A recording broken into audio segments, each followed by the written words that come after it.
கர்த்தருடைய பரிசுத்த நாமத்திற்கு மகிமை உண்டாவதாக. கிறிஸ்து இயேசுவுக்குள் அன்பாய் அழைக்கப்பட்ட அன்புக்குரிய சகோதர சகோதரிகளே, முதல் முறையாக இந்த சேனல் வழியாக உங்களை சத்தியத்திலே தொடர்பு கொள்வதில் மிகவும் சந்தோஷம். நம்முடைய ஆண்டவர் இயேசு கிறிஸ்துவுடைய கிருபை நம்மேல் அநேகம் தரம் பொழிந்தறிந்ததினாலே தொடர்ந்து இப்படிப்பட்ட சத்தியங்களை கேட்பதற்கு தேவன் ஒரு நல்ல கிருபை செய்திருக்கிறார். அதில் அன்புக்குரிய சகோதரர்களுடைய இந்த வாரம் இந்த ஒரு சந்தர்ப்பத்தில் ஒரு அருமையான ஒரு பாடத்தை உங்களிடத்திலே பகிர்ந்து கொள்ள தேவன் கிருபை செய்தார். அதில் ஒவ்வொரு மெய் கிறிஸ்தவர்களும் தெரிந்து வைத்து கொள்ள வேண்டிய ஒரு பாடம். ஏன் அப்படின்னா, இன்றைக்கி உலகம் முழுவதும் கிறிஸ்தவ மண்டலத்தில் அநேக விதமான போதனைகள் மாத்திரமல்ல, நிறைய குழப்பங்கள், அப்புறம் நடைமுறைகள், ஆராதனை முறைகள், எல்லாரும் சபைக்கு சபைகள் வித்தியாசப்படுகிற போது அதில் அவர்கள் ஆராதனை முறைகள்லேயே அநேக விதமான வரங்களை அவர்கள் பயன்படுத்துறதை நம்ம கவனிக்கலாம். ஸோ அப்படிப்பட்ட வரங்களை பயன்படுத்தும் போது ஒவ்வொருவரும் தங்களுக்கு ஒரு வரம் கொடுக்கப்பட்டிருக்கிறது என்று நினைத்து பயன்படுத்தி கொண்டிருக்கும் போது இந்த ஆவிக்குரிய வரங்களை குறித்து ஒரு தெளிவான ஒரு பார்வை நமக்கு வேணும். ஏற்கனவே நம்ம படிச்சிருப்போம், வேத வாக்கியங்களை ஆராய்ந்து பாருங்கள். கவனிக்கிறீங்களா? ஸோ அந்த அடிப்படையில் நம்ம ஒரு வித்தியாசமான ஒரு பாடத்தை நம்ம பார்க்க இருக்கிறோம். அதில் அதனுடைய தலைப்பு ஆவிக்குரிய வரங்கள். கவனிக்கலாம். இந்த வரங்களை பொறுத்த வரைக்கும் நம்ம பல்வேறு விதமான வரங்களை குறிச்செல்லாம் படிச்சிருக்கிறோம் இல்லையா? இப்போ நம்முடைய ஆண்டவர் இயேசு கிறிஸ்துவுடைய காலத்திற்கு பிறகுதான் இந்த ஆவிக்குரிய வரங்கள் அவருடைய திருச்சபையின் மக்களுக்கு கொடுக்கப்பட்டது.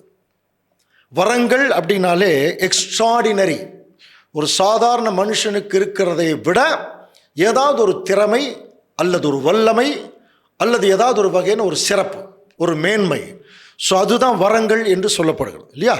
அப்போது அந்த வரங்கள் அன்றைக்கு திருச்சபையின் மக்களுக்கு ஏன் கொடுக்கப்பட்டது என்று சொல்லி கவனிக்கும் போது 1 கொரிந்தியர் 1ஆம் அதிகாரத்தில் நம்ம படிக்கலாம். நம்மை அழைப்பப்பட்ட அழைப்பை பாருங்கள். மாம்சத்தின்படி வல்லவர் அநேகர் இல்லை, ஞானிகர் அநேகர் இல்லை. ஞானிகளை வெட்கப்படுத்தும்படி தேவன் பைத்தியமானவைகளை தெரிந்து கொண்டார். உள்ளவைகளை அவமாக்கும்படி தேவன் இல்லாதவைகளையும் இழிவானவைகளையும் தெரிந்து கொண்டார். படிக்கணும் இல்லையா? அப்போ நம்மளாம் அந்த மாதிரி ஜனங்க தான். அதே மாதிரி ஆண்டவர் இயேசு கிறிஸ்து அழைத்த ஜனங்களில் மேக்சிமம் நிறைய ஜனங்கள் இப்படி தான் இருக்காங்க. அப்போ இவர்கள் தேவனுடைய ஊழியத்தை உத்தமமாக செய்வதற்கு இவர்கள் எத்தனிக்கும் போது அவர்கள் வாழ்ந்த காலம் ஒரு கண்டு விசுவாசித்த காலமாக இருந்ததுனால இந்த வரங்கள் அவங்களுக்கு கொடுக்கப்பட்டது அப்படிங்கிறது நம்ம முதல் கட்ட ஒரு விசுவாசம். ஆனால் விசேஷமாக இந்த வரங்கள் தேவனுடைய பிள்ளைகளுக்கு அந்த வரங்களை அவர்கள் பயன்படுத்தும் போது அந்த வரங்கள் என்ன பயன்பாடு அது நிமித்திருக்கு அப்படின்னு தெரிஞ்சுக்கணும் இல்லையா? அப்போது அந்த வரங்கள் அவர்களுக்கு கொடுக்கப்படும் போது ஏன் அந்த வரங்கள் அவங்க கொடுக்கப்பட்டது அப்படின்னு சொல்லி கவனிக்கும் போது 3 காரியங்கள். 1, இந்த வரத்தை பயன்படுத்தி கொண்டிருக்கிற தேவனுடைய பிள்ளைகளோட தேவன் இருக்கிறார் என்பதற்கு ஆதாரம் தான் அந்த வரம். கவனிக்கிறீங்களா? தேவன் இந்த வரத்தை பயன்படுத்தக்கூடிய இந்த மகனோடு இருக்கிறார், அதனால தான் இந்த வரம் அவருக்கு கொடுக்கப்பட்டிருக்கு அப்படிங்கிறத புரிந்து கொள்வது. 2வது, இந்த வரங்களின் மூலம் தேவன் அவர்களை வழிநடத்துகிறார் அப்படிங்கிறத கவனிக்கிறது. 3வது, இவர்கள் உலகமெங்கும் போய் சுவிசேஷத்தை பிரசங்கிக்கும் போது அதற்கு அவர்களுடைய வாழ்க்கைக்கு ப்ராக்டிக்கல் லைஃப் சொல்கிறோம் இல்லையா, அவங்களுடைய லாங்குவேஜ், அவங்களுடைய வாழ்க்கை முறை, ஸோ இதற்கு தகுந்தபடி அவங்களுக்கு சத்தியம் சொல்வதற்கு தேவையான ஒரு அறிவு, அதன் நிமித்தம் பெறக்கூடிய சத்தியம், இதெல்லாம் தான் வரங்களாக அங்கே கொடுக்கப்பட்டது.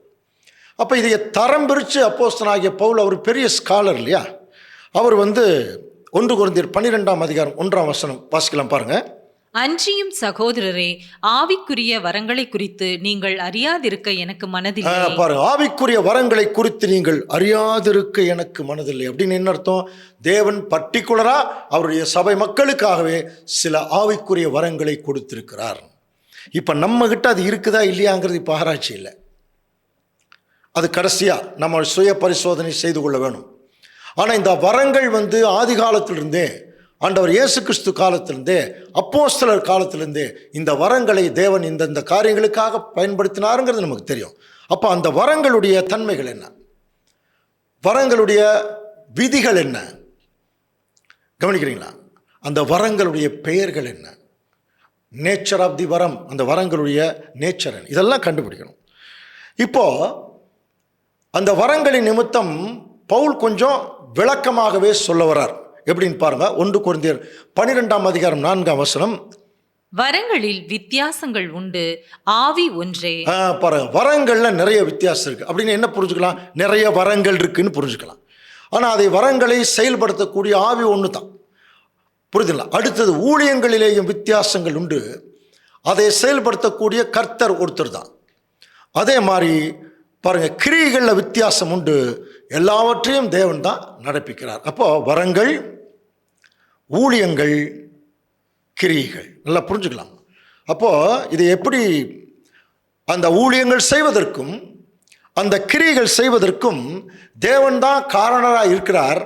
அவர் காரணராக இருக்கிறதுனால அந்த ஊழியங்கள் செய்வதற்கேற்ற சில வரங்களை அவருடைய ஆவியின் மூலம் அவர் கொடுக்கிறார். தான் பரிசுத்த ஆவி. அதனால தான் ஆவி ஒன்றே, ஆவியானவர் ஒருவரே படிக்கிறோம் இல்லையா? வரங்களில் நிறைய வித்தியாசங்கள் இருந்தாலும் ஆவியானவர் ஒன்றேன்னா அந்த ஒரே ஆவியில் தான் தேவனுடைய பிள்ளைகள் அந்த கிரியைகளை அவங்க செய்கிறாங்க. அன்புக்குரிய சகோதர சோழி, அப்படின்னா இந்த வரங்கள் எதற்கு கொடுக்கப்பட்டிருக்கு? பவுல் இந்த இடத்துல எழுதுகிறார். 1 கொரிந்தியர் 12ஆம் அதிகாரம் 7ஆம் வசனம். ஆவியினுடைய அனுக்கிரகம் அவனவனுடைய பிரயோஜனத்திற்கென்று அழிக்கப்பட்டிருக்கிறது. ஆவியினுடைய அனுகிரகம் அவனவனுடைய பிரயோஜனத்திற்கென்று அளிக்கப்பட்டிருக்கு. அப்போ ஒரு ஊழியக்காரன் ஒரு ஊழியத்தை செய்ய போறார். அந்த இடத்துல அந்த சந்தர்ப்பத்துக்கு தகுந்தபடி, அந்த சூழ்நிலைக்கு தகுந்தபடி அவர் தன்னை கட்டமைத்துக் கொள்ளணும். அதுக்கு தேவன் தன்னுடைய ஆவியின் மூலம் உதவி செய்யணும். அதற்கு அவருக்கு ஏற்ப, அந்த ஊழியத்திற்கேற்ப, அவனுடைய பிரயோஜனத்திற்கேற்ப சில வரங்கள் கொடுக்கப்படுகிறது. அதுதான் அந்த ஆவியினுடைய அனுகிரகம். அப்படின்னா சபை மக்கள் எங்கெங்கெல்லாம் போவாங்க அப்படின்னா, ஒன்ற சபையில் போவாங்க, குடும்பத்தில் இருப்பாங்க, உலகத்துக்குள்ளே போவாங்க, புரியுதுங்களா? பெரிய பெரிய ஜனங்களுக்குள்ளே போவாங்க. அப்போ அப்படியெல்லாம் போகும் பொழுது அவர்கள் எந்தெந்த இடத்துல எந்தெந்த வரங்களை பயன்படுத்துறவர்களுக்கு அவருக்கு சந்தர்ப்பம் இருக்குது. இப்போது அதைய தரம் பிரித்து காட்டுறார் பாருங்க. 1 கொரிந்தியர் 12ஆம் அதிகாரம் 8ஆம் வசனம். எப்படி எனில் ஒருவனுக்கு ஆவியினாலே ஞானத்தை போதிக்கும் வசனமும். கொஞ்சம் கவனிக்கிறீங்களா? வரங்களை பற்றி சொல்லும்போது எடுத்தொன்னே பாரு, ஒருவனுக்கு ஆவியினாலே ஞானத்தை போதிக்கும் வரமும் இல்லை, வசனமும். வேறொருவனுக்கு அந்த ஆவியினாலேயே அறிவை உணர்த்தும் வசனமும். அப்போ சரியான இடத்துல சரியான வசனத்தை சொல்ற ஒரு பாங்கு இருக்கு இல்லையா, அதுதான் தேவனுடைய பார்வையில் மிகப்பெரிய வரம்ங்கிறார். இந்த அதான் ஸ்டார்ட் பண்றார். கவனிக்கிறீங்களா? சில பேருக்கு சம்பந்தம் இல்லாமல் வசனம் பேசிட்டு, அப்புறம் சொந்த கதை சோக கதை பேசிட்டு, ஜோக் அடிச்சுட்டு அப்படியே ஜனங்களை அப்படியே கொண்டுட்டு போயிடுவாங்க. அப்படி இருக்கக்கூடாது. ஆவியினாலே ஞானத்தை போதிக்கும். அப்போ ஒரு சத்தியம் பேசக்கூடிய ஒரு சகோதரன், அவர் வாயிலிருந்து ஒரு ஞானம் வெளிவரணும்னா அவர் வாயிலிருந்து சரியான வசனம் வெளிவரணும். வசனமின் கால்களுக்கு தீபமும் பாதைக்கு வெளிச்சம் படிக்கணும் இல்லையா? சரியான இடத்துல அந்த வசனம் விழுகணும். நம்முடைய சோதனைகள், நம்முடைய பிரச்சனைகளுக்கேற்ப சில காரியங்களை நம்ம கண்டுபிடிக்கணும்னா அதற்கேற்ற வசனங்கள், பவுலுடைய நிருபங்கள் எல்லாம் ரொம்ப அருமையாக இருக்கும். அப்போ சரியா ஆவியிலே ஞானத்தை போதிக்கும் வசனத்தை ஒருத்தர் சொல்றாருன்னா அது ஒரு பெரிய வரம். அடுத்தது, வேறொருவனுக்கு அந்த ஆவியினாலே அறிவை உணர்த்தும் வசனம். புரியுதுங்களா? அப்போ அறிவை உணர்த்தும், ஞானத்தை போதிக்கிறது ஒரு வகையான வரம். அறிவை உணர்த்துறது, ஒரு விஷயத்தை நல்லா தெரிஞ்சுக்கிறது, அது ஒரு வகையான வரம். இப்போ ஒரு சின்ன உதாரணம் சொல்கிறேன். நம்மெல்லாம் புத்தியில் நீங்கள் குழந்தைகளாக இருங்க, துர்க்குணத்தில் நீங்கள் துர்க்குணத்தில் குழந்தைகளாக இருங்க, புத்தியில் குழந்தைகளாக இராதேங்கள்ங்கிற. கவனிக்கிறீங்களா? இதே பவுல் தான் எழுதுறார். புத்தியில் நல்லா வளருங்க, துர்க்குணத்தில் குழந்தைகளாக இருங்க. அப்படின்னா உங்களுக்கு துர்க்குணமே இருக்கக்கூடாதுங்கிற. அப்போ நம்ம குழந்தையா இருக்கிறதா வளருதா? இப்படி ஒரு கேள்வி கேட்கும்போது ஒரு ஞானவான் எப்படி அதுக்கு பைபிள் வசனத்தில் பதில் சொல்லுவார்னா, எபேசியர் 4ஆம் அதிகாரம் 14ஆம் வசனத்தில், நாம் இனி குழந்தைகளாக இராமல், கவனிக்கிறீங்களா, மனுஷருடைய சூதும் வஞ்சிக்கிறக்கு ஏதுவான பலவித காற்றினாலே அலைகளைப் போல அலைபட்டு தெரியாமல் அன்புடன் சத்தியத்தை கை கொண்டு தலையாகிய கிறிஸ்துவுக்குள் எல்லாவற்றிலேயும் வளர வேணும். அதான் 14 வசனம். அதான் கரெக்டாக ஞானத்தை போதிக்கும் வசனம். சரி, எது வரைக்கும் வளரணும்? அதுலேயே 11ஆம் வசனம், இயேசு கிறிஸ்துவுடைய நிறைவான வளர்ச்சியின் அளவுக்கு தக்கதாக பூரண புருஷராகணும். சரியான வசனம் வந்து அங்கே உழுகணும். காலத்தை பார்த்தால் நம்மெல்லாம் போதவர்களாக இருக்க வேண்டியவங்க இப்போ வேத வசனத்தினுடைய மூல உபதேசத்தை சொல்ல வேண்டியதாக இருக்கு. நாம் பலமான ஆகாரத்தை அல்ல பாலை உண்ணத்தக்கவர்களானீர்கள், எபிரேயருக்கு பவுல் எழுதுறார். அப்போது சரியான இடத்துல சரியான வசனம் நம்ம யாருங்கிறதே சொல்லிடும். நம்ம இன்னும் பால் குடிச்சிட்டே இருக்கிறோமா?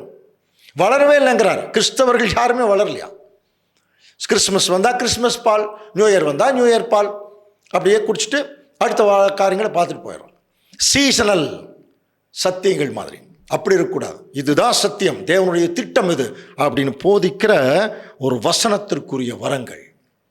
அடுத்தது கவனிச்சு பார்க்கும்போது, வேறொருவனுக்கு அந்த ஆவியினாலே விசுவாசமும். கவனிக்கிறீங்களா? விசுவாசம் என்பது ஒரு மிகப்பெரிய வரம். அன்புக்குரிய சகோதர சகோதரிகளே, ஒரு சில பேர் நல்ல சப்ஜெக்ட் பேசுவாங்க, நல்ல பிரசங்கம் பண்ணுவாங்க, ஆனால் ஒரு பிரச்சனைன்னு வந்து ஓடி ஒளிஞ்சிடுவாங்க. அதை உட்கார்ந்து கேட்டவங்க அதை நல்லா விசுவாசி நல்லா பிடிச்சிக்குவாங்களாம். உயிரே போனாலும் சரி, இதுதான் சத்தியம். பவுல் கூட சொன்னார் இல்லையா, விசுவாசத்தை காத்து கொண்டேன். விசுவாசம் கேள்வியினாலே வரும், கேள்வி தேவ வசனத்தினாலே வரும். ரோமரில் படிச்சிருக்கோம் இல்லையா? அதான் முன்னாடி இந்த வசனங்கள் எல்லாம் கரெக்டாக இருந்ததுன்னா, அதை சரியாக விசுவாசம்னா நம்முடைய விசுவாசம் உறுதியாக இருக்கும். கவனிக்கிறேன், நிறைய பேர் விசுவாசத்தில் உறுதி உள்ளவர்களாக இருந்தார். அடுத்தது, வேறொருவனுக்கு அந்த ஆவியினாலே குணமாக்கும் வரங்கள் அப்படிங்கிறார். அதுக்கு பின்னாடி அற்புதங்களை செய்யும் சக்தின்னு இருக்கு.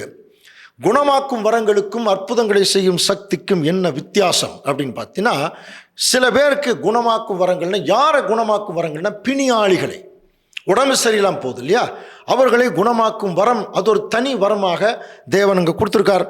அப்போஸ்தலர் 5ஆம் அதிகாரம் 15ஆம் வசனத்தில் பேதுரு சொல்றார் பாருங்க. ஒரு சர்ச்சிலிருந்து வெளியே வர்றாங்க, வாசிக்கலாம். பிணியாளிகளை படுக்கைகளின் மேலும் கட்டில்களின் மேலும் கிடத்தி பேதுரு நடந்து போகையில் அவனுடைய நிழலாகிலும் அவர்களின் மேல் சிலர் மேல் படும்படிக்கு அவர்களை வெளியே வீதிகளில் கொண்டு வந்து வைத்தார். பாருங்க, அவருடைய நிழல் பட்டா போதுன்னு சொல்லி பிணியாளிகளை கொண்டு வந்து வச்சாங்க. அதே மாதிரி சுற்றுப்புற பட்டணங்களில் திரளான ஜனங்களையும் பிணியாளிகளையும் அசுத்தாவிகளால் பாதிக்கப்பட்டவர்கள் எருசலேமுக்கு கொண்டு வந்தார்கள். அவர்கள் எல்லாரும் குணப்பட்டார்கள். பாருங்க, பிணியாளிகளை குணப்படுத்துறது அதுதான் குணமாக்கும் வரம். அப்போஸ்தலர் 28ஆம் அதிகாரம் 8ஆம் வசனம் பாருங்க. புபிலியுவினுடைய தகப்பன் ஜுரத்தினாலும் இரத்த பேதியினாலும் வருத்தப்பட்டு கிடந்தான். பவுல் அவனிடத்தில் போய் ஜெபம் பண்ணி அவன் மேல் கை வைத்து அவனை குணமாக்கினான். இது நடந்த பின்பு தீவிலே இருந்த மற்ற வியாதிக்காரனும் வந்து குணப்பட்டார்கள். குணமாக்கும் வரம் என்பது பிணியாளிகளை குணமாக்கக்கூடிய வரங்கள். அடுத்த வசனம் கவனிச்சிங்கன்னா 1 கொரிந்தியர் 12ஆம் அதிகாரம் 10ஆம் வசனத்தில் வேறொருவனுக்கு அற்புதங்களை செய்யும் சக்திங்கிறார். அப்போ குணமாக்கும் வரத்துக்கும் அற்புதங்களை செய்யும் சக்திக்கும் என்ன வித்தியாசம்? அது வேணும் இல்லையா? குணமாக்கும் வரம் என்பது பிணியாளிகளை குணமாக்குறது, அற்புதங்களை செய்கிறதுங்கிறது. அற்புதங்கிறது மிகப்பெரிய விஷயம் பாருங்க. அதையும் சீசர்கள் செய்கிறாங்க. பேதுருவெல்லாம் செஞ்சுருக்காங்க பாருங்க. பேதுரு சொல்கிறார் பாருங்க, வெள்ளியும் பொன்னும் என்னிடத்தில் இல்லை, என்னிடத்தில் உள்ளதை உனக்கு தருகிறேன், நசரேயனாகிய இயேசு கிறிஸ்துவின் நாமத்தில் எழுந்து நடனர். அவன் எந்திரிச்சு நடக்க ஆரம்பிச்சான். அற்புதம் நடந்தது. கவனிக்கிறீங்களா? அதே மாதிரி அப்போஸ்தலனாகிய பவுல் பாருங்க, அப்போஸ்தலர் 14ஆம் அதிகாரம் 8ஆம் வசனம். லிஸ்திரியாவில் ஒருவன் தன் தாயின் வயிற்றிலிருந்து பிறந்தது முதல் சப்பானியாய் இருந்தான், ஒருபோதும் நடவாமல் கால்கள் விளங்காதவனாய் உட்கார்ந்தான். பாருங்க, அப்போஸ்தலர் 14ஆம் அதிகாரம் 8ஆம் வசனம். லிஸ்திராவிலே ஒருவன் தன் தாயின் வயிற்றில் பிறந்தது முதல் சப்பானியாக இருந்து ஒருபோதும் நடவாமல், அவனால் நடக்கவே முடியாது, சின்னதிலிருந்து கால்கள் விளங்காதவனாய் அவன் உட்கார்ந்து பவுல் பேசுகிறதை கேட்டுட்டு இருக்கானா. இப்போ பாருங்க, ஒன்றுமே பண்ணல, உட்கார்ந்து கேட்டுருக்கான். அப்போ பவுல் அவனை உற்று பார்த்து, ஏன் உற்று பார்த்து ஞாபகம் இருக்கா? பவுலுக்கு ஒரு பிரச்சனை இருந்து இல்லையா, அவர் கண் சரியா தெரியல, அதனால் உற்று பார்த்து ரட்சிப்புக்கேற்ற விசுவாசம் அவனுக்கு உண்டு என்று கண்டு நீ எழுந்து காலூன்றி நிமிர்ந்து நில்லு என்று உரத்த சத்தத்தோடு சொன்னான். அவன் உடனே குதித்தெழுந்து நடந்தான். அதுதான் அற்புதங்களை செய்யக்கூடிய சக்தி. பவுல் செய்ததை ஜனங்கள் கண்டு தேவர்கள் மனுஷ ரூபம் எடுத்து நம்மிடத்தில் இறங்கி வந்திருக்கிறார்கள் என்று லிக்கவோனியா பாஷையிலே சத்தமிட்டு அவங்களுக்குள்ள பேசிக்கிட்டாங்களாம். இப்போ புரியுதுங்களா? அப்போ குணமாக்கும் வரங்கள்ங்கிறது வேற, அற்புதங்களை செய்யும் சக்திங்கிறது வேற. ஸோ டிஃப்ரெண்ட் வரங்கள். அடுத்தது நம்ம கவனிக்கும் போது பாருங்க, வேறொருவனுக்கு தீர்க்க தரிசனம் சொல்லக்கூடிய வரங்கள் இருந்தான். அப்போ தீர்க்க தரிசிகள் ஊழியக்காரர்கள் இருந்திருக்காங்களா என்று சொல்லி கவனிக்கும் போது பரிச்சமொழி அப்போஸ்தலர் அதிலேயே பார்க்கும்போது 13ஆம் அதிகாரம் 1ஆம் வசனத்தில், அந்தியோகியா பட்டணத்தின் சபையிலே பர்னபாவும் நீகர் எனப்பட்ட சிமியோனும் சிரேனே ஊரனாகிய லூகியும் கார்பங்கு தேசாதிபதியாகிய ஏரோதுடனே கூட வளர்க்கப்பட்ட மனாயினும் சவுலும் தீர்க்க தரிசிகளாயும் போதகர்களாயும் இருந்தார்கள். தீர்க்க தரிசிகள்ங்கிறது 2 வகையாக நம்ம பிரிக்கலாம். ஒன்று, இனிமேல் நடக்க போகிறத வேத வசனங்களின் மூலம் சொல்கிறவங்க. அடுத்தது, தேவனுடைய சத்தியத்தையே வசனங்களின் மூலம் சொல்ற. 2மே தீர்க்க தரிசனம் தானே. வேதத்துக்குள்ள எல்லாம் தீர்க்க தரிசனம் படிச்சிருக்கும் இல்லையா? அப்போ வேறொருவனுக்கு தீர்க்க தரிசனம் சொல்லும் வரம் சொல்லப்பட்டிருக்கு இல்லையா? அப்போ அப்போஸ்தலர் 11ஆம் அதிகாரம் 27ஆம் வசனம் வாசிக்கலாம். அந்நாட்களிலே எருசலேமில் இருந்து சில தீர்க்க தரிசிகள் அந்தியோகியாவுக்கு வந்தார்கள். பாருங்க, எருசலேமில் இருந்து சில தீர்க்க தரிசிகள் வந்திருக்காங்க. பட் அவங்களுக்கெல்லாம் பெருசாக நமக்கு பைபிள் நமக்கு சொல்லப்படல. அதில் ஒருத்தர் ரொம்ப ஃபேமஸ் ஆனவர் அகபு.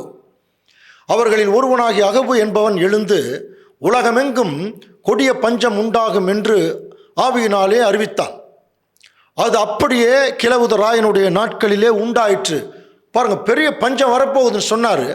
அது கிளாடியஸ் சீசர் கிழவுதராயின் காலத்தில் அது வந்துருச்சான்.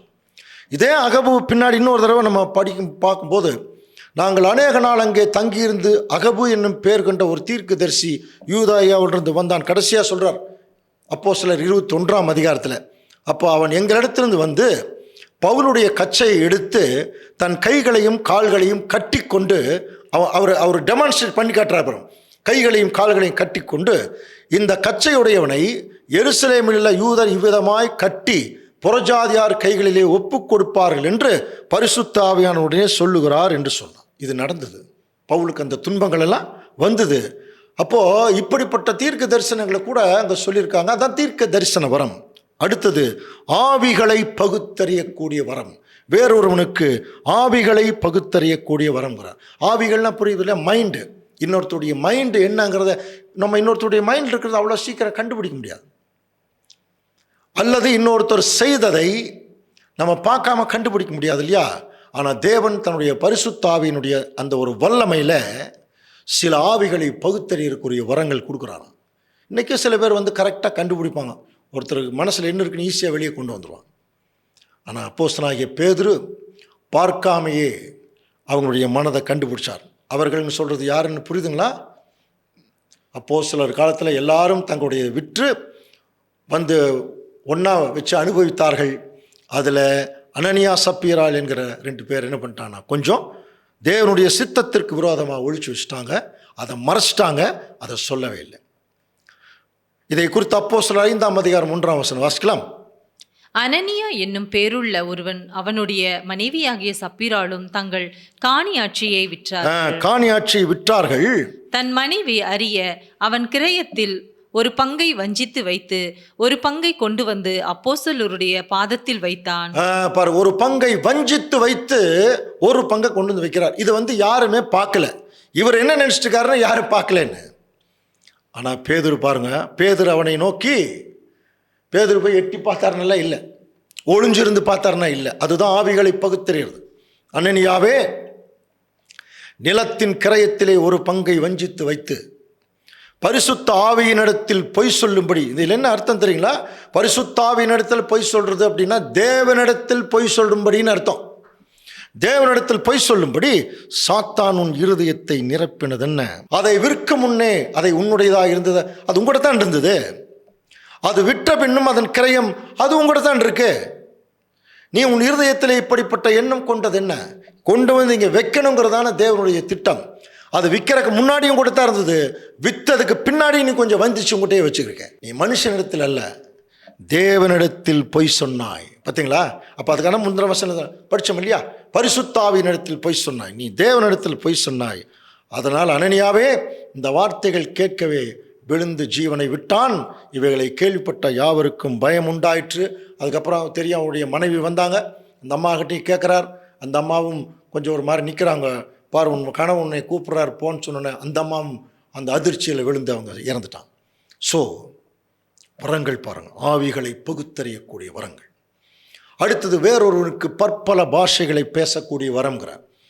பற்பல பாஷைகளை பேசக்கூடிய 2 வகை. ஒன்று, நிறைய பாஷைகளை கற்றுக்கொள்ளுதல். அப்போஸ்தலனாகிய பவுலுக்கு நிறைய பாஷைகள் தெரியும். ஆனால் அந்நிய பாஷை அப்படின்னு சொல்லக்கூடியது, நாம் இன்னொரு ஊருக்கு இன்னொரு நாட்டுக்கு போகும்போது, இப்போ நான் ஜப்பான் நாட்டுக்கு போகிறேன்.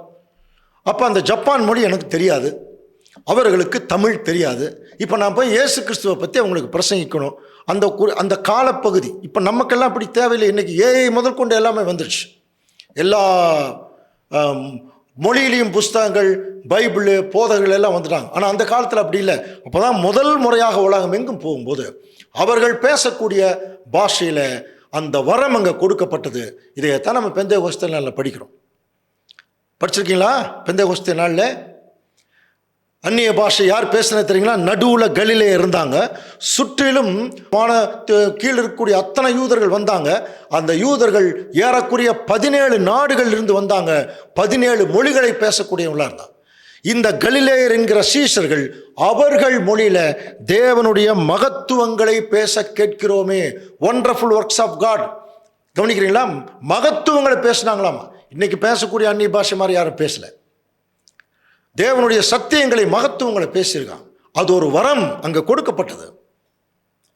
அது மட்டும் இல்லை, பாஷைகளை வியாக்கியானம் பண்ணக்கூடிய வரம். ஒருத்தர் அதை ஒரு மொழியில் பேசினா அதை டிரான்ஸ்லேட் பண்ணக்கூடிய ஒரு வரம். இதை குறித்து 1 கொரிந்தியர் 14:27 யாராவது அந்நிய பாஷையிலே பேசுகிறதுண்டானால் அது 2 பேர் மட்டிலும் அல்லது மிஞ்சினால் 3 பேர் மட்டிலும் அடங்கவும், அவர்கள் ஒவ்வொருவருவாய் பேசவும் ஒருவன் அர்த்தத்தை சொல்லவும் வேண்டும். இதெல்லாம் டிரான்ஸ்லேட் பண்ணக்கூடிய வரம். இதைத்தான் சொல்ற பாஷைகளை வியாக்கியானம் பண்ணும் வரம். அப்போ இத்தனை வரங்கள் இருக்கு இல்லையா? இவைகள் எல்லாம் ஒரே ஆவி நடப்பித்து தமது சித்தத்தின்படி அவனவனுக்கு பகிர்ந்து கொடுக்கிறார். எல்லாமே எல்லாத்துக்கும் கொடுக்கிறாருன்னு சொல்லலை, அவனவனுக்கு பகிர்ந்து கொடுக்கிறார். எப்படி? அப்போ எனக்கு ஒரு மாதிரி பகிர்ந்து கொடுக்கிறார், இன்னொரு சகோதரருக்கு ஒரு மாதிரி பகிர்ந்து கொடுக்கிறாரா? ஆமாம். ஏன் அப்படின்னா, நான் அவர் எல்லாருமே இப்போ தேவனுடைய பார்வையில் எப்படி இருக்கும் அப்படின்னு சொல்லும்போது 1 கொரிந்தியர் 12:12 வாசிக்கலாம். எப்படி எனில், சரீரம் ஒன்று, அதற்கு அவயவங்கள் அநேகம். ஒரே சரீரத்தின் அவயவங்கள் எல்லாம் அநேகமாயிருந்தும் சரீரம் ஒன்றாகவே இருக்கிறது. அந்த பிரகாரமாக கிறிஸ்துவும் இருக்கிறார். சரீரம் ஒன்றாகவே இருக்கிறது. அந்த பிரகாரமாக இதுக்கு நம்ம பலமுறை படிச்ச முடியாது. சரீரம் ஒன்று, அவயவங்கள் அநேகம். அவயவங்கள் அநேகமாக இருந்தாலும் சரீரம் ஒன்று தான். இந்த மாதிரி தான் இயேசு கிறிஸ்து இருக்காராம். சரீரம் ஒரே அவயவமாயிராமல் அநேக அவயவமாக இருக்கு. சரீரம் ஒன்று தான், அநேக அவயவம். இப்போ அதே தான் 14ஆம் அதிகாரத்தில் ஒரே சரீரம் தான், இப்போ அநேக அவயவம். அப்போ அநேக அவயவங்கிற போது இப்போ நம்ம எப்படி இருந்துக்கிறது பாருங்க. கண், மூக்கு, வாய், கை இல்லையா, இப்படியெல்லாம் இருக்கு இல்லையா? இதெல்லாம் சரீரத்தில் தான் இருக்கு. ஆனால் இதுக்கெல்லாம் தனித்தனி அவயவம். அப்போ ஒவ்வொரு அவயவங்களுக்கும் ஒரு வேலை இருக்கு. கவனிக்கிறீங்களா? கண்ணுக்கு ஒரு வேலை பார்க்கறது, காதுக்கு ஒரு வேலை கேட்கறது, மூக்கு முகறது, வாய் சாப்பிட்றது, வசனத்தை பேசுறது, கை கிரியை செய்கிறது. அப்போ ஒவ்வொரு சரீரத்தினுடைய அங்கங்களுக்கும் அதற்கு தகுந்தபடி சில வேலைகள் உண்டு. அதே மாதிரி தாங்க சரீரம். ஒரு சகோதரன் ஒரு கை மாதிரி இருப்பார் சபையில், ஒரு சகோதரர் ஒரு கண்ணு மாதிரி இருப்பார். அப்போ கண்ணு மாதிரி இருக்கிறவர் அவருடைய வேலை செய்யணும், அதற்கேற்ற வரங்கள் தான் கொடுக்கப்படும். கையுமாறு இருக்கிறவர் அவருடைய வேலை செய்யணும், அதற்கேற்ற வரம் தான். அப்போ இதில் எதுவுமே எது முக்கியம்னு சொல்லவே முடியாதுங்க. இப்போ கண்ணு பார்க்குறோம், இப்போ கண்ணு தான் முக்கியம்னு சொல்லிட்டு இருந்தோம்னா, கொரிந்தியர் பவுல் எழுதுகிற பாருங்க, 1 கொரிந்தியர் 12:17 சரீரம் முழுவதும் கண்ணானால் செவி எங்கே சொல்றாரு பாருங்க. அப்போ சரீரம் முழுவதும் கண்ணாவே இருந்ததுன்னா எப்படி இருக்கும் சொல்லுங்க பார்க்கலாம்.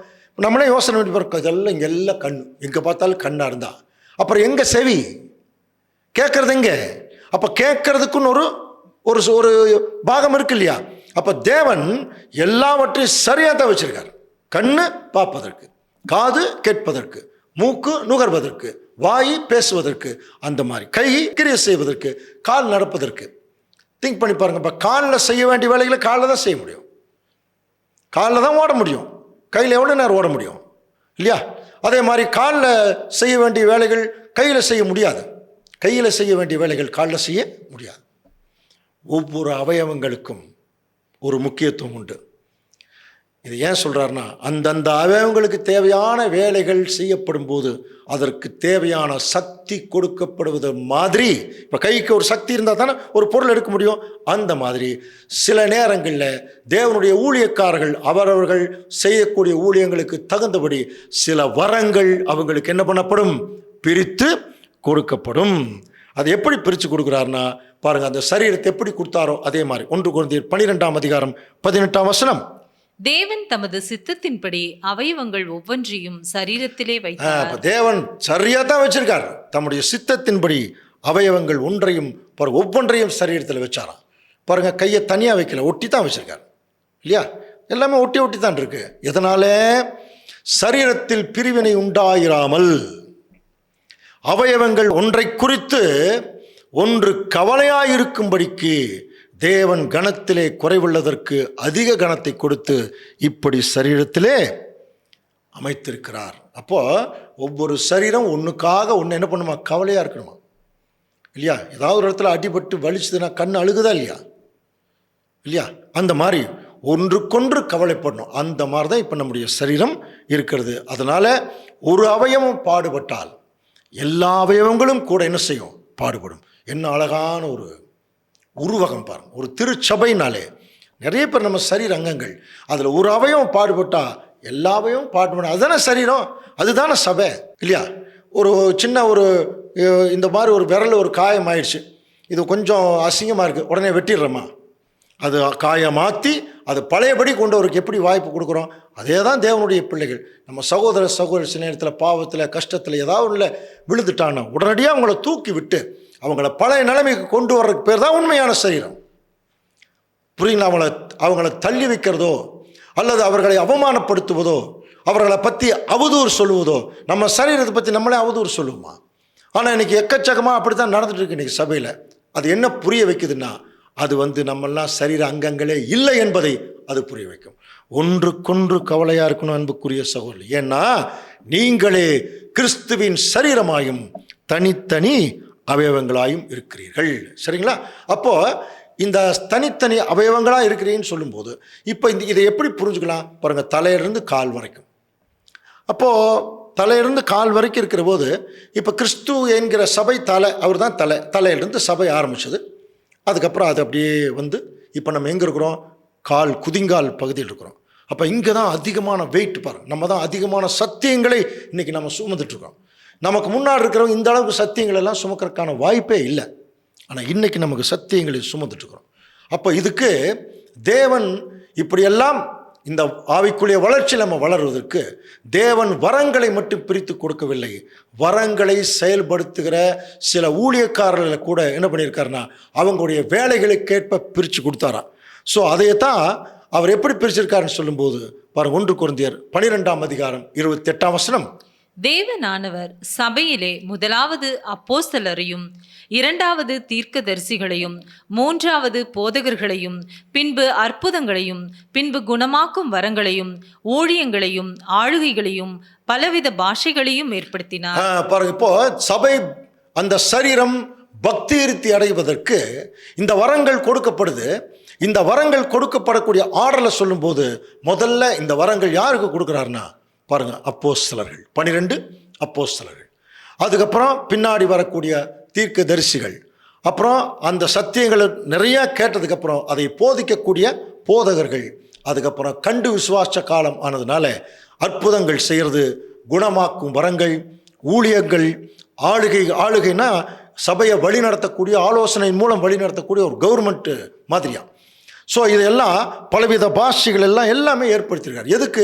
இந்த சரீரமாகிய சபை பக்தி விருத்தி ஆவதற்கு. இவ்வளவு தூரம் வசதியெல்லாம் ஏற்படுத்திட்டார் இல்லையா? அப்படியெல்லாம் பண்ணினா கூட இப்போ ஒரு கேள்வி கேட்குறார், எல்லாரும் குணமாக்கும் வரங்களை உடையவர்களா அப்படின்னு என்ன அர்த்தம்? எல்லாமே கண்ணா? இல்லை, கண்ணு இருக்கு, அது பக்கத்தில் காதும் இருக்கு. அந்த மாதிரி எல்லாரும் அந்நிய பாஷைகளை பேசுகிறார்களா? எல்லாரும் வியாக்கியானம் பண்ணுகிறார்களா? புரியுதுங்களா? அப்போ சரீரம் என்பது எப்படிப்பட்ட ஒரு காரியத்தை குறித்து அங்கே சொல்லும்போது எல்லாருமே எல்லா காரியத்தையும் செய்கிறாங்களா, எல்லாரும் குணமாக்கும் வரங்களை உடையவர்களா, எல்லாரும் அந்நிய பாஷைகளை பேசுகிறார்களா, எல்லாரும் வியாக்கியானம் பண்ணுகிறார்களா. அப்போது இவ்வளவு நேரம் பார்த்த இந்த வரங்கள் எல்லாமே எதற்கு தெரியுங்களா? அவருடைய சரீரமாகிய சபை பக்தி விருத்தி அடைவதற்கு. ஆனால் பக்தி விருத்தி அடைஞ்சு அவர்கள் திருச்சபையாக மாறணும்னா இத்தனை வரங்கள் கொடுத்துருக்காரு. கொடுத்துட்டு அவரே ஒரு கேள்வி கேட்டார். என்ன கேள்வின்னா, அப்படின்னா எல்லாமே எல்லா வரங்களையும் உடையவர்களாக இருக்கிறாங்களான்னு பாருங்க. இல்லையே. ஒருத்தருக்கு அற்புதங்களை செய்கிற வரம்னா, இன்னொருத்தருக்கு வியாக்கியானம் பண்ணக்கூடிய வரம், இன்னொருத்தருக்கு விசுவாசம் வரம், இன்னொருத்தருக்கு குணமாக்கும் வரம், இன்னொருத்தர் பற்பல பாஷைகளை பேசக்கூடிய வரம். அப்போ ஒவ்வொரு சந்தர்ப்பத்துக்கு தகுந்த மாதிரி ஒவ்வொரு வரங்கள் அவர்கள் கொடுக்கப்படுவதுடைய எல்லாருக்கும் எல்லா வரமும் கொடுக்கப்படவில்லை. அதைத்தான் கேட்கிறார். எல்லாருமே குணமாக்கும் வரங்களை உடையவங்களா இருக்காங்களா? இல்லையே. அப்போஸ்தலர்கள், தீர்க்கதரிசிகள், எல்லாருமே வந்தா கூட எல்லாருமே எல்லா வரங்களையும் உடையவங்களா இருக்காங்களா? இல்லையே. எல்லாரும் அந்நிய பாஷை பேசுகிறாங்களா? இல்லையே. எல்லாரும் வியாக்கியானம் பண்ணுறாங்களா? பாருங்க. அப்படிங்கிற போது அன்புக்குரிய சகோதர சொல்லி இது கொஞ்சம் கவனிக்கணும். அப்போது இந்த சரீரமாகிய சபையை பற்றி நம்ம இன்னும் கொஞ்சம் கவனித்து பார்க்கும்போது, கைக்கென்று ஒரு நேச்சர், ஒரு வேலை, கண்ணுக்கென்று ஒரு வேலை, ஒவ்வொரு அவயவங்களுக்கும் ஒவ்வொரு வேலை இருக்குதே தவிர கை வேலை செய்ய முடியாது, கை காது வேலை செய்ய முடியாது, காது மூக்கு வேலை செய்ய முடியாது. அவரவர்களுடைய காரியங்களுக்கேற்ப அந்த வரங்கள் அப்பப்போ பிரித்து கொடுக்கப்படுகிறது. ஆனால் இப்போ என்ன கேட்குறாருன்னா, எல்லாரும் எல்லா வரத்தையும் உடையவர்களான்னு பாருங்க. அப்படி இல்லை. அப்படி இல்லைன்னா அவங்கவுங்களுக்குரிய வரத்தை தானே வாங்கியிருக்காங்க. அப்போது அப்படி வாங்கும்போது அந்த வரங்களை வாங்கினவர்கள் எல்லாரும் தேவனால் தேர்ந்தெடுக்கப்பட்டு திருச்சபையாக மாற முடியுமா என்று சொல்லி அவர் கேட்கும்போது, இதெல்லாமே ஒவ்வொருவர் அந்தந்த சந்தர்ப்பத்திற்கேற்ப தேவனே அந்த வரங்களை பிரித்து கொடுத்துட்டாரு. இந்த வரங்கள் எல்லாருமே வச்சிருக்கிறாங்களான்னு இல்லையே. அப்படின்னா இதை விட மேன்மையான ஒரு மிகப்பெரிய ஒரு வரம் ஒன்று இருக்கு. கவனிக்கிறீங்களா? இதையத்தான் 1 கொரிந்தியர் 12:31 வாசிக்கலாம். இப்படி இருக்க முக்கியமான வரங்களை நாடுங்கள், இன்னும் அதிக மேன்மையான வழியும் உங்களுக்கு காண்பிக்கிறேன். அப்போ இந்த 11 அந்த அதிகாரத்தை முடிக்கும் போது அவர் எப்படி முடிக்கிறாருன்னா, இதெல்லாம் பெரிய வரம் இல்லை, இதெல்லாம் பெரிய வரம் இல்லை, இவைகளெல்லாம் அந்தந்த சந்தர்ப்பங்கள் சூழ்நிலைக்கேற்ப பிரித்து கொடுக்கப்பட்ட தேவனுடைய பரிசுத்தாவின் நிமித்தம் கிடைச்ச சில வல்லமைகள். அது அந்த டைம் இருக்கும், புரியுதுங்களா? அதோடு அது போயிடும். ஒருத்தர் குணப்படுத்திட்டா முடிஞ்சுது, அதோடு அது போயிடும். ஒரு இடத்துல ஒரு அந்நிய பாஷை சத்தியம் பேசிட்டோம்னா அதோடு அது முடிஞ்சிடும். கவனிக்கிறீங்களா? இதெல்லாம் பெரிய வரம் இல்லை, இதை விட மிகப்பெரிய ஒரு வரம் இருக்கு. நான் கண்டுபிடிச்சிருக்கேன். பவுல் சொல்றார், நான் கண்டுபிடிச்சிருக்கேன். புரியுதுங்களா? அதுதான் மிகப்பெரிய வரம். கவனிக்கிறீங்களா? அது என்ன வரம் என்பதை அடுத்த வகுப்பில் நம்ம தொடர்ந்து சிந்திக்கலாம். தேவன் தாமே இந்த வசனங்களை நமக்கு ஆசீர்வாதமாக்கி தருவாராக.